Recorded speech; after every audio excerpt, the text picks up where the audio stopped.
Hi guys, welcome back to the second episode of Kick It with Ken. Today we're joined by Whitecaps FC and Canadian men's national team player Sam Adekugbe.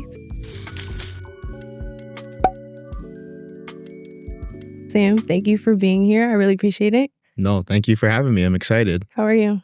I'm doing really well. I'm just slowly getting back into it now, and I'm starting to see the end. So I'm trying to stay patient, but I'm eager at the same time. Yeah, amazing. For those of you who don't know, Whitecaps and Rise are my team. We share a facility, and unfortunately, you had a season-ending injury last year, and I was out towards the end of the season as well. So I feel like we spent a lot of hours in that gym to the point where it was like, free us out the gym, like. Yeah, that's true. And so the way that our gym is set up, you can see like all the racks are at the back, and we have the bikes in front, and you can see out like the glass onto the field. And obviously, like doing rehab day in and day out, it can be kind of isolating. But one thing I can say, you're great on the aux, especially when you're in like your black coffee bag. Like the vibes are always good, you know? And I've never seen you in there with your head down. Like you're always just doing the work, and I really respect that. So it's great to see you back on the field, and I'm so excited for what's next for you. Thank you. I appreciate that. So I wanted to start like from the beginning. You were born in England and moved to Canada at 9. You know, obviously England has such a strong football culture, and you know, it's so much bigger over there. So is that where your love for the game kind of started? Yeah, I mean, I definitely would say so. Obviously, being brought up in England. And I think a lot of it started with my father, actually, who was a big soccer guy. You know, he'd say that he played professionally, but I would call it semi-professionally. And I mean, he put us into the academies quite young. And then growing up in London and in Manchester, you just start to get an affinity for playing football, right? Because there's football everywhere. And I would say that's definitely where my love started for the game. Especially me and my brother, we'd go watch games at Manchester City Stadium back in the day. And then I think moving over to Canada, that's when where it really kickstarted my dream to become a professional soccer player. So you moved to Calgary, and the first time I've been to Calgary was playing Calgary Wilds, and which you are a part owner in. So I think that's amazing as well. And so tell me about like, what was it like growing up in Calgary, and, you know, having your brother. I had a younger brother too. I'm always bringing him to the field where go 1v1 against me, I'm shooting against you. Like, what was it like growing up? I mean, it was definitely different. Moving at a young age, everything is just such a new experience. You know, first thing is dealing with the accent and obviously being someone that sounds different. And then, you know, it's also hard making friends, right? Because you're moving at such a young age and you're going into a junior school where you're not sure what to expect, and you're dealing with a new culture, a new environment. I mean, anyone that knows Calgary knows that the weather is quite cold, and garages are not a thing in England. So I think just growing up there, I mean, like I said, that's where I really started the dream to become a professional. I mean, that's because I was lucky enough to get into a good club called Calgary Foothills, who really, you know, put me on the path. And so being from Calgary and making that move to Whitecaps, the Whitecaps Academy, is it kind of like, you know, to make it out, you want to join the academies like Whitecaps or TFC to progress in your career? Yeah, I mean, essentially. So when I moved to the Whitecaps, which was in 2011, that's when they joined the MLS. And I think part of joining the MLS, you had to expand your academy program. So I quite remember about 50 kids from all over the country. We went on trial for a weekend. Players coming from Toronto, from Winnipeg, from Edmonton, from New Brunswick, from all over the place. And that was my first time really experiencing the quality of other players in the region, or in the country, I should say. And at the same time, starting to realize like now this is getting quite serious. You know, when you're playing local soccer, you're just playing with your school friends, and then you guys are hanging out. It's the same people I'd see at school as the same people that I would play with. So going to Vancouver for the trial, I was obviously really nervous. I didn't know what to expect, and I was lucky enough to actually come back and join the program full time. And that was a different experience in itself, because you live with a new family. There's a building program.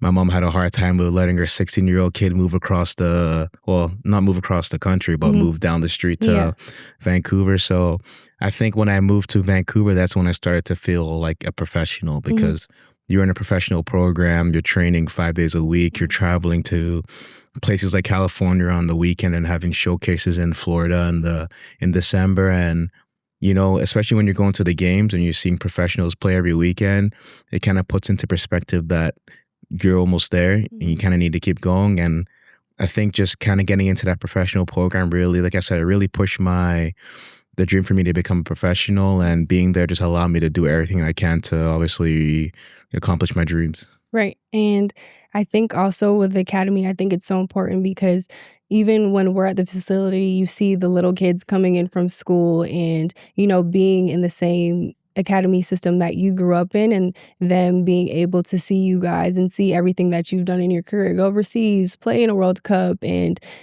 do all the things. And they probably look to you guys as like, I can do that too. So I think it's really important. And I think it's something that's really special. And, yeah, I remember watching a video of you. You had like a mohawk going on, like, and they're like, Sam, like, I heard you're gonna get minutes with, the first team. And like, you're like pretty much kind of shocked. And you're like, that's the first time I'm hearing of it. But you see like the innocence in you and like just the excitement of, seeing that dream kind of turn into a reality. And so that was so nice to see. And tell me about who that Sam was at that time. Yeah, I would say I was shy, but people would say I was mouthy. But when you're playing soccer that age, you're just enjoying it. I mean, like I said, you're living in a different city. You feel like you have less things to worry about because you're away from home, so you can kind of figure out who you are as a person. And then you're also growing up with players who are sharing the same dream and goals as you, and having that ability, like I said, to train every day in a professional program. I felt like I had everything I needed to become a professional, and that's why I'm always so grateful to the Whitecaps for giving me that opportunity from a young age, because like I said, it allowed me to achieve my goals and obviously go abroad and play with the national team and things of that nature. And yeah, like when I was that age, I love playing soccer. So when I had the chance to go train with the first team and things like that, I'd be nervous. Of course, it's normal. You know, you're young, you're gonna go play with players who you're looking to play with, and it's a new experience for you. But like I said, like when you have that youthful mindset and you just play football for the right reasons, which is because you truly love the game, and then those nerves kind of fade away and you're just more focused on enjoying the experience. And I was lucky enough to, like I say, make my debut at a young age and playing in the last game of the season. I kind of had nothing to lose because the season was finished. Exactly. The team didn't qualify for the playoffs, and I had a lot of fan support because I was a young player making his debut and a player who came from the new renovated academy program. Exactly. Yeah. So you do go overseas and get to develop in your career playing in like Sweden, Norway, and Turkey. What was your experience like going overseas and It was taking that amazing. next step? It was definitely amazing. I think one of the best parts about playing overseas is that you get to experience new cultures. And I went at a young age, and so at that age, you don't really know who you are as a person. And when you're experiencing different cultures, you're also growing as a person. You're taking in new experiences, and you're acclimatizing to different styles of football. Like I said, or like you said, I played in Sweden, England, Norway, Turkey, and each country has its own different style. England was a lot more athletic. I was playing in the championship, which is a bit more physical, a bit more fast paced. And then you go to places like Scandinavia where it's technical, tactical, mindset focused football. And then move to places like Turkey where it's just chaotic, where there's fan pressure, there's coaching pressure, there's pressure from upper management, and all these different experiences have helped to shape who I am as a footballer. And now at a older age, you'd say, in soccer terms, all these experiences have now made me who I am. And like you said, seeing the academy kids around the training ground, you're able to inspire them as well as give them, I wouldn't say pieces of advice, but just things that you've experienced for them to maybe look out for or be mindful of as they head into their career. And I think it's also an important point to mention is like, many players have different stories, I mean, my brother has an academy program in Calgary, and we all speak to these players and let them know our career trajectories. And, some players have gone through the college system. I went through an academy system. Some players haven't gone through either, but they've gone on to have a trial and things have worked out for them. And I think one of the more important things to acknowledge is the fact that it doesn't matter how you start, because there's no perfect pathway to professional soccer. I think the only thing you can really control is like your mindset and obviously the things that you put your energy and time into. And I mean, anything can really happen. Exactly. Yeah. And I think that's why I feel like it's so important to have these conversations, or like your brother having the academy and you being able to speak to the kids and the people coming up, because, nobody's path to success is linear and everybody has their own journey, their own story. So, yeah, I think that's really important. And so, switching over, you were a part of the first team since 1986 that qualified for the World Cup. I remember watching that on TV and just, seeing how diverse the team was. It was so exciting to watch. It was so much fun to watch. And like, I feel like growing up, I played with a lot of guys who I feel like got lost in the system. To see the team be so diverse. I played under John. I loved playing under him. I feel like he was a coach that made you want to run through a wall for him. So, you having viral moments of like you jumping into the snow, you scoring a goal, like what did it feel like to be a part of that shift in, Canadian men's soccer? I mean, it was definitely an amazing experience. I would actually say that the qualification campaign was much more exhilarating than the actual World Cup Mhm. tournament. But like you said, like I guess the greatest thing about Canada is that it's so diverse, and you see that show itself through the national team with players not just coming from different provinces, but also coming from different countries and Mhm. having different stories. I mean, there's players from Ghana, from South America, from England, from the islands, and I think that's what makes Canada soccer. And yeah, like you said, the campaign was definitely crazy. It was something that we weren't necessarily prepared for, Mhm. in the sense that we knew we were a good team. Yeah. But like you said, that team hasn't qualified for the World Cup since 1986. Mhm. So, you know, we weren't expecting to break that cycle. Mhm. And I think, as the games wore on and the country got closer to us and every moment got even bigger and better, and like you Mhm. say, different things like scoring and viral moments, it just made that campaign. And then when you head into the World Cup and it's all the lights and it's, the best players are there, it was definitely an amazing experience. But I mean, I think a lot of us would say that the actual journey there was better than the actual moment on top. So you get to the World Cup, and obviously, like, I feel like this is something every footballer always dreams of. But like you said, you didn't think maybe it might not have been a reality, being that it's been so long since the men's team hasn't qualified. So, you know, getting there and dealing with like both the excitement and the pressure to perform, and knowing that you have all of Canada behind you, your family's there supporting you, like how was that mentally to get into that mode of, okay, now it's like we're at the World Cup and we want to just continue to progress. Yeah, I mean, it was weird. It wasn't an exact moment where the players had to kind of narrow down their focus, Mhm. and I think we all knew the magnitude of the place where we were at. Mhm. But I think what made it better is that we were all kids with that same dream, which is to Mhm. play in a World Cup. And so when you finally get to that moment, you think you're gonna be nervous, which you are, Mhm. but you're more excited and Yeah. just more amazed by the whole situation. I mean, Right. you see players like Kamal crying during the anthem, and Mhm. I think it's so important to like highlight that, because players think about where they've come from, they think about what they've had to endure, the sacrifices. Being a professional athlete is not an easy life. Mhm. People think that it is because it's obviously an amazing opportunity you get to experience, but there's many sacrifices along that way. And Mhm. getting to the World Cup and finally realizing when the whistle blows that we really are here. Of course, you end up focusing on the game because that's the most important issue at task. Mhm. But I think we all took a step back and realized, like, wow, this is like maybe the only chance we'll actually have to experience this moment. It's something that you Right. can't take for granted. So I would definitely say we were nervous, but yeah, I think we were more excited Mhm. than nervous. Right. And though we didn't do well in Mhm. the moment, I think we thoroughly enjoyed the moment. Right. But like you said earlier, it's kind of like you had nothing to lose. And it's just like being there, being excited. Your mom went viral.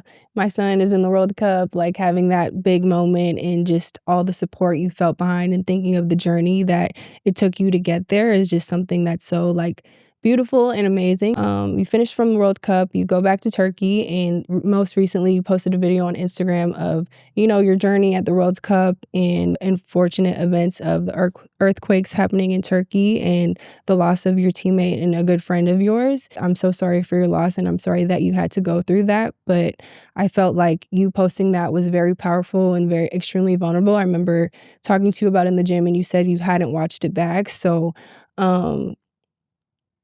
but I feel like you probably helped more people than you know, because I also lost a friend in a traumatic way and had to go on and kind of figure out my career and how to get back. So I wanted to know, like, dealing with all of that traumatic experience and, having to get back to playing. Your family said that you didn't seem like yourself again. So how was your relationship with football after that, and how were you able to just play and be at your best self? Yeah, I mean, it was definitely a tough moment. After we qualified, I came back to Turkey and continued with the season, and then my mom actually lost my grandfather. So the actual moment of her going viral is because she was in Nigeria. She wasn't at the World Cup because she was there having the funeral. She came later, but I mean, the way things worked out, she couldn't be available for the first 2 games. And then fast forwarding, like I said, to March with the earthquake, I mean, that was just something crazy in itself. And yeah, I mean, people change after they experience traumatic things, and it's normal. I mean, these things shape you who you are in good and in bad. And like you said, I lost my friend, and it wasn't so much just losing my friend that really hurt. It was also just seeing the despair in the city, seeing just the traumatic effects of what just happened and the chaos that ensued. And I felt a little bit embarrassed in the sense that, like, I knew I was leaving the country and probably never coming back, just because I saw what happened. And I realized that there's no way this city is going to survive or continue to play football in the near future. So I was almost embarrassed in the sense that I was watching all these people struggle, and I was easily able to, take my things, take my dog with me, and leave. So that was the toughest part, I would say. And then, just the aftermath of that, like, dealing with the trauma wasn't easy. I ended up speaking with a psychologist for a long time who actually works with with Canada Sport. And that was always something that was hard for me, and it helped a lot. But I don't think I'll ever get over it. Rick Westhead, who was the main guy behind the actual TSN documentary, he was asking me for years to, tell my story. And I didn't want to, because I just didn't want to open up that kind of worms, because I knew how emotional it would be. And I just felt like I wasn't ready to deal with that while focusing on my career and, trying to get healthy again. And in the end, I'm happy I did do it. But like you said, I haven't watched it. I watched snippets of it back. But, just a lot of my friends reaching out, a lot of people who know me didn't realize how deep the situation was and the true effects of what I went through. And I mean, and I say to people now, it's like, yeah, that's my story. But like I said, I'm still lucky in the sense that I'm alive and I have a lot of people who are really important to me who I can still be around. And yeah, dealing with it was crazy. And I'm happy I ended up putting out the documentary, but it wasn't easy for me. But like you said, I do think that it helped people to show how vulnerable you can be. Like you said, I feel like it was very powerful to put it out, and being able to see a psychologist and get that help. And, eventually you made it back to the Whitecaps where your career started, back to things that were familiar. Your family is close. How did it feel to be back? Did it help you mentally to know that you're coming back to something that you knew? I think so. I mean, after the earthquake, I moved to another team in Turkey, and I feel like I should have came back to Calgary or Vancouver just for a little mental break. But the season went on pause for about 2 weeks, and my agent told me that you should probably stay around because there's a good chance they're going to, change some of the rules. They're going to allow the players that obviously were part of the earthquake to move to other teams. So I stayed around and obviously went to Galatasaray, and that was another experience in itself. But I truly feel like I wasn't ready to keep playing football in that moment. Yep. Though I knew I had a wonderful opportunity I couldn't say no to. I think that's one of the biggest regrets I have in my career is just maybe not going back for maybe a week or two just to kind of settle my mind again and just obviously be around my close ones because like not going back to Calgary or Vancouver just to, you know, be around my family and just kind of deal with the effects of what happened because I was isolated over there, but I thought that it wouldn't really affect me as long as I just focused on what I was doing, which was playing soccer. But I mean, it did. And then I realized like after all of that and the season finishing that like, you know, I can't take things for granted. I want to be around my family, my fiance, you know, just the people that are really closest to me. I was in Europe for 8-9 years and I just felt like at this moment, like with everything that's happened and with how much I've changed or what I've, you know, realized, I want to be closer to home. And, you know, Vancouver brought me back. And I feel like it's good to have that awareness and just to have people, you know, around who can support you and lift you up and bring you back to yourself. So, you know, sometimes you have to do what's best for you and your mental. And so you did that. And so being back in Vancouver where things started for you and just hearing that there's going to be a potential of the next World Cup be in Canada, having Canada one of the host countries, how did it feel to hear that in that moment? Yeah, I mean, I thought it couldn't be a better time to be back in Vancouver, playing for the Whitecaps, which started my career, as well as, you know, Vancouver being a host city for the World Cup. And I thought, like, what an amazing opportunity to be able to play for the Whitecaps as well as be a part of a national team that's going to play in Canada. And, you know, I think it's an experience that not many people can say they've lived, right? You know, to be able to play in a World Cup in your hometown with all your family and friends being only 1 to 2 hours away. And I mean, things haven't gone the way I expected it to be, as life tends to do. For sure. But, you know, I just try to keep my head down and just focus on what's in front of me, which is, you know, dealing with the injury right now. And so I want to go back to this past year where, you know, you had an injury with your quad, you make it back, and then you were with the national team where you ended up tearing your Achilles. And talk me through that injury and just how it felt in that moment.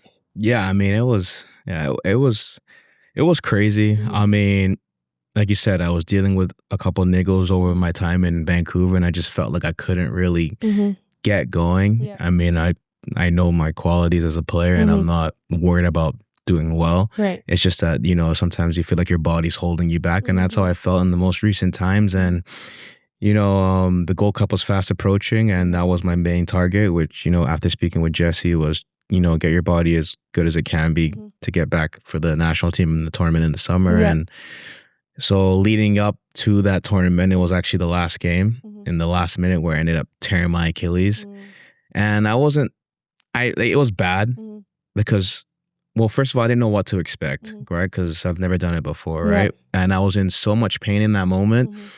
And I was convinced that the Ivory Coast player like kicked me in the leg because the game was so hectic. It was very choppy. It was cold. There was a lot of duels, a lot of aggression, you know, a lot of physicality. And so I was convinced someone kicked me in the leg because it was, just the nature of how the game was going on. And then the therapist came on the field and tried to stretch my dead leg, which is what I thought it was. And then, you know, I get into the locker room because I just can't continue. And then my phone is like blowing up because I guess people knew generally what possibly could have happened. But I hadn't seen the replay, so I was still convinced that someone kicked me in the leg to the point that I was at the end of the game trying to fight one of the players in the tunnel, convinced that it was him. And I don't think the medical staff obviously wanted to tell me in that moment because it was a lot to deal with. And then, you know, finding out later in that evening that there was no contact, and obviously social media starting to blow up my phone, and friends, family, teammates, coaches all calling me trying to figure out what happened. That's when it all kind of dawned on me. And I ended up crying that evening, but just because I knew the severity of what happened. I knew the timing wasn't good. You know, I'm not naive to know how long an Achilles, you know, rehabilitation takes. And So the first 2 weeks of just dealing with that, flying back to Vancouver, having the surgery, my mom coming down, having to wrap my head around, just everything that's going on. They recommend surgery be done as soon as possible. So dealing with that, worrying about if the surgery is going to be good or not, it was a lot of nerves, a lot of doubt, a lot of anxiety that was creeping up into my mind. While still trying to deal with the fact that you just had this injury, while trying to deal with the fact that the World Cup is in 11 months, while trying to deal with the fact that I can't play for the rest of the year. A lot of things start to go in your mind. Like, am I done? Am I going to keep playing? Am I maybe going to come back? Am I going to be the same player? And yeah, those are natural anxieties, and it definitely wasn't easy in the first months or so. My fiance would tell you I wasn't easy. My mom would tell you I wasn't answering her calls because I just didn't want to deal with it all. But you get to a point where you could just only control your rehabilitation. I went away for a little bit just so I can get away from the city and just really focus on the rehab. And I think that helped me a lot because it helped me to kind of remove myself from my surroundings and just really focus on myself. And I would say in this process, I've started to, well, I won't say I've just realized, what's important to me. Once you kind of take yourself away from your passion or what you've been doing for your whole life, you start to kind of really realize, who am I? What do I want to be? What's important to me and things of that nature. And I think that's been kind of the best part about this rehab is starting to remove yourself from the game and understanding, what's important to you. And I think that's helped me to become a better person. Of course, the rehab is not easy. There's months and weeks or even days where it's, it's good shit, bad shit. But I guess consistency over intensity is what they say. So I just try to be consistent. Right. And I feel like, especially with injuries like this, they say like Achilles is one of the hardest injuries to rehab. And like I said from the beginning, you day in and day out, just sticking to, putting your head down and just doing the work and just being that person who's just trying to get through it day by day and focus on what you can't control. And I even found like in my own injuries, once you focus on, I'm not in control of how long it's going to take or when I'll be back. But I feel like these injuries like this really give you perspective and allows you to like grow as a person. So like you said, you went away to do your rehab and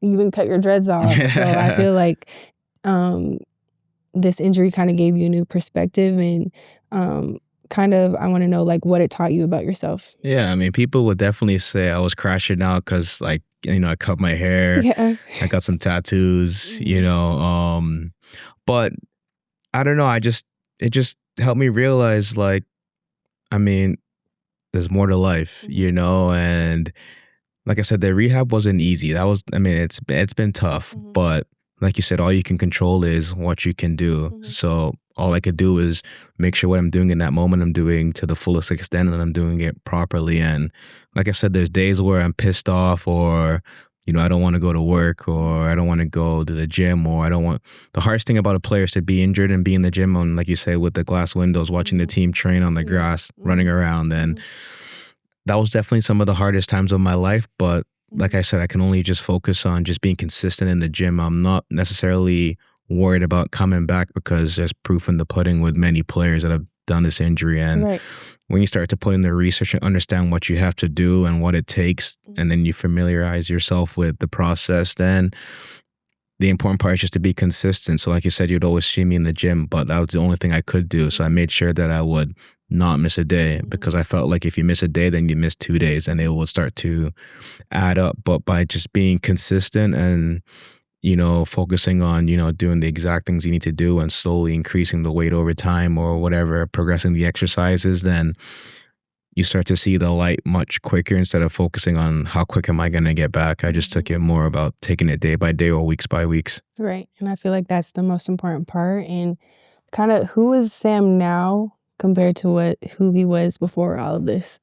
No, I'm still Sam. Don't get it twisted. But I'm just a player who's now just has another experience in my bag. It's like I said, my plan is to always inspire younger players and not just by what I do on the pitch, but what I do to be able to get back onto the pitch, And I think that's important to recognize that, I have something to prove to myself that I can come back from this, but I also have a point to prove to people that I am the same person who I was, you know?